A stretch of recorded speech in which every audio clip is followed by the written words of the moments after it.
한여름 열기 가득한 구치소에서 그는 자신의 수인 번호에 익숙해지게 될 것입니다.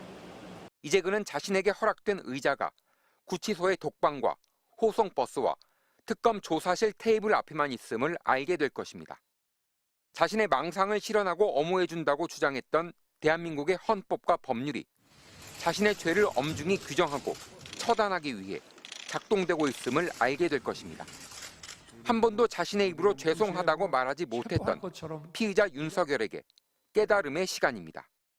법 앞에서 그가 더 대우받지 않는다는 것을 확인하게 될 것이고 위협받고 조롱받은 법치주의의 회복을 보게 될 것입니다.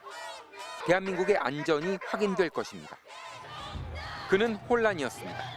내란 수의 피의자가 다시 백주 대낮을 활개치게 하는 법이란 어떤 것인가에 대한 회의와 그래서 다시 윤석열을 외치는 사람들의 소리가 높아지면서 사회는 갈등하고 피로해졌습니다. 아크로비스타의 윤석열은 정치를 또 후퇴시켰습니다. 은폐를 기도하고 과오를 뭉개려는 이들이 윤석열의 바짓가랑이를 잡고 늘어지면서 단절을 통한 쇄신은 멀어졌습니다. 윤석열의 늪이 깊어지면서 대한민국 정치는 낭비됐습니다. 윤석열은 구치소 안에 있습니다. 사법 정의는 윤석열에 대한 정당한 심판을 준비할 것입니다. 윤석열과 일당들에 대한 준엄한 처벌로 사악한 음모의 전모를 드러내고 싹을 파내야 할 것입니다. 윤석열은 구치소 밖에도 있습니다. 반헌법, 권력 남용, 분열과 갈등의 조장, 거짓과 독선, 그가 남긴 악취가 배어 있습니다. 그러나 구치소 밖의 윤석열은 파헤쳐 뿌리를 뽑을 대상입니다. 정치의 유분리를 위해서 소환될 수는 없습니다. 그의 재구속은 유보됐던 정상화의 재출발입니다. 새로 들어선 정부는 윤석열보다 나은 정치를 추구해서는 안 됩니다.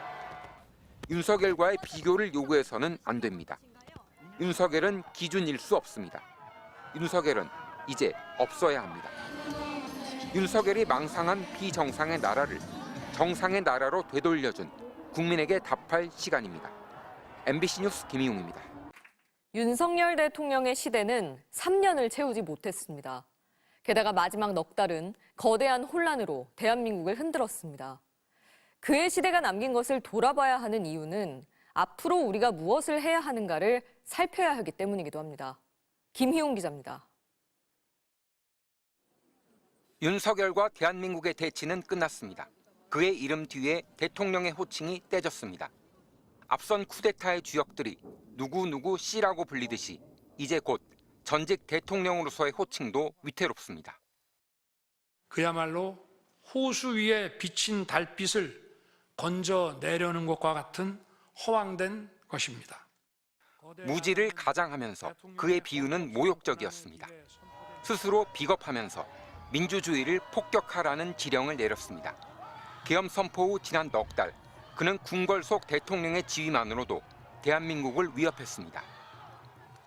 선서, 나는 헌법을 준수하고 국가를 보위하며 그는 파괴했습니다. 선서의 신성함뿐 아니라 희생과 피를 통해 이뤄낸 산업화와 민주화의 성취를 되돌리려 했습니다. 공정, 자유, 민주 같은 단어들을 도구로 사용하면서 대한민국의 언어를 오염시켰습니다. 오염된 언어는 대한민국을 갈라 나눴습니다. 법치를 조롱했습니다. 사람들은 명백히 불법적인 것이 논란의 대상이 될 수 있다는 것에 당혹하고 절망했습니다. 주장과 음모가 법치와 대등하게 나섰습니다. 리더십은 책임을 방기하거나 극우 뒤에 숨거나 또는 극우와 적극적으로 섞었습니다. 한국 사회에 보수는 없음을 스스로 내보였습니다. 저는 사람에 충성하지 않기 때문에 제가 오늘도 이런 말씀을 드립니다. 말은 멋이 있었습니다. 언론은 반복했고 여론은 호응했습니다. 검찰총장에서 대권 후보까지 그의 이례적인 성장 가도에서 그를 검증하지 않았고 모두 그의 인기를 챙기는 데 급했습니다. 정치의 완벽한 실패였습니다. 대가는 대한민국과 온 국민이 치렀습니다. 촛불이 승리한다! 촛불은 승리했지만 시민들은 또다시 광장에 나서야 하게 됨으로써 촛불은 완성되지 못한 것이 됐습니다. 다시 두 번째 광장에 대한 응답은 그래서 윤석열을 탄핵하라를 넘어야 합니다. 더 유능해야 하고 약한 이들의 목소리를 더 들어야 합니다. 두 번째 광장에선 다른 광장도 커졌습니다. 이들의 불안과 불만을 읽어내고 이들을 이용하고 기생하는 세력들은 들춰내서 무모와 극단이 설 곳을 없애야 하는 책임이 남았습니다. 오늘의 환희 이후 독단과 무시, 폭력의 방식은 다시 있을 수 없습니다. 우리 민주주의는 발전해야 합니다. 그 방식은 우리들의 싸움은 쉬지 않는다. 민주주의의 싸움이니까 싸우는 방법도 민주주의식으로 싸워야 한다는 한 시인의 각오처럼 이어야 합니다. 그래서 오늘은 우리가 더 나은 민주주의로 나가야 하는 다시 더 시작입니다. MBC 뉴스 김희웅입니다. 작가 한강이 여러 작품을 통해 천착해온 주제는 고통이었습니다. 고통의 공유와 연결은 현재형이라고 작가 한강은 말했는데요. 이번 수상은 우리 현대사의 고통을 작가가 문학을 통해 대리해온 데 대한 평가이기도 합니다. 김희웅 기자입니다.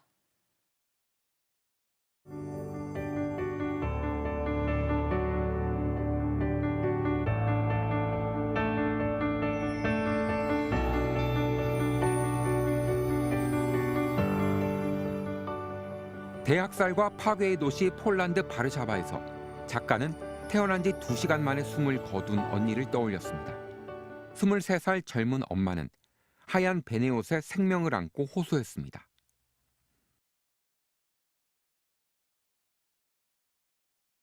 또 다른 학살의 도시 광주. 살아남을 수 있었던 건 심장이 터질 것 같은 고통의 힘, 분노의 힘 때문이었습니다. 죽지 말라는 호소는 시공을 넘어서 이곳으로도 이어집니다. 이후 모든 계절에서 모든 하루의 시작과 끝까지가 애도의 시간이었습니다. 봄에 피는 꽃들, 버드나무들, 빗방울과 눈송이들이 사원이 되었습니다. 날마다 찾아오는 아침, 날마다 찾아오는 저녁들이 사원이 되었습니다. 고통을 끄집어내 기억하려 했습니다. 통나무들을 심어서 나무에 검은 먹을 정성스레 입힌 뒤에 흰 천 같은 눈이 하늘에서 밀려내려 그들을 덮어주길 기다리는 일. 죽은 자들에 대한 영원한 추모. 소설 속 두 여성은 제주 4.3 희생자들에 대한 애도의 의식을 기획했습니다. 제목이 뭐야?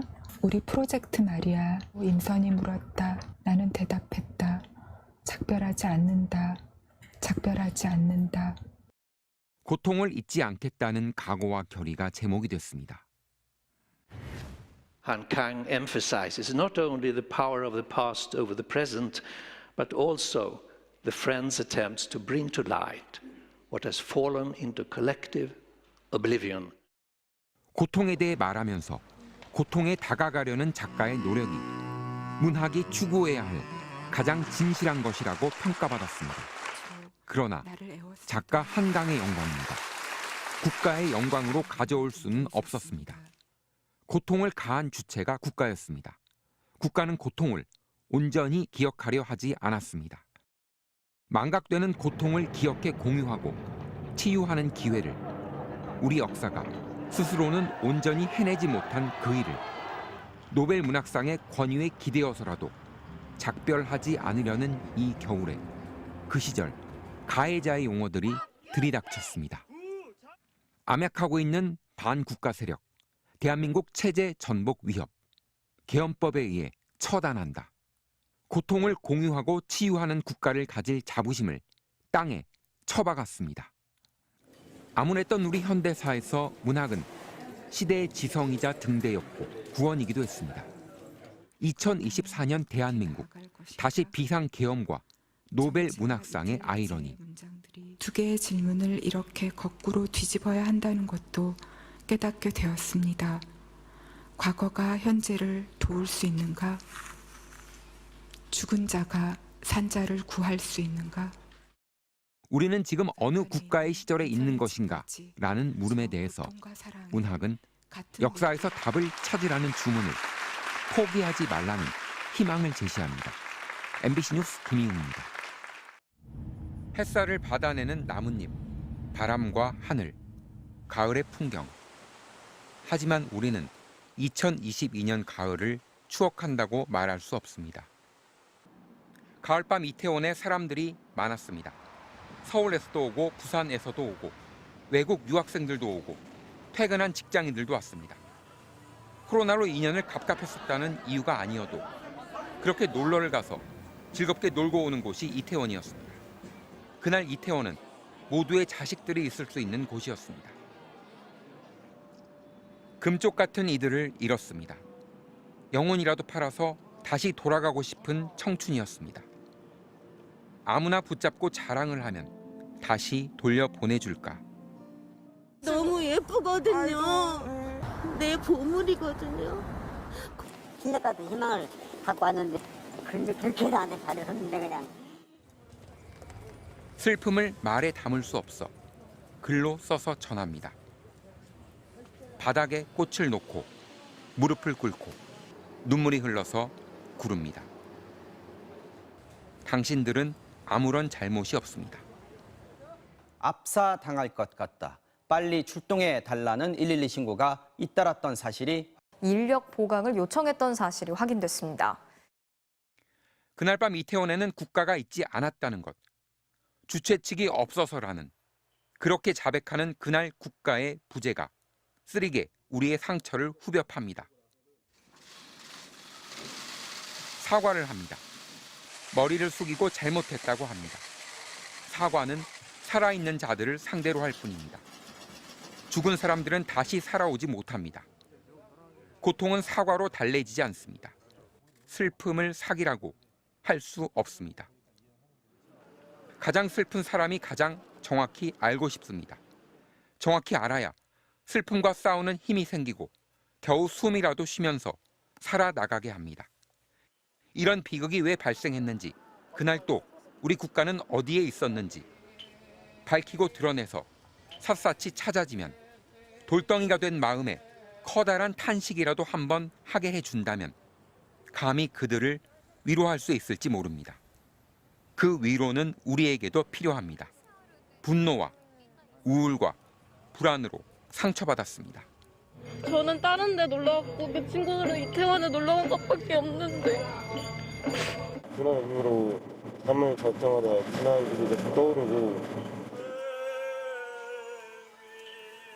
대한민국 도처에 밀집된 이태원에서 내일도 내가 살아있는 게 행운이 아니어야 합니다.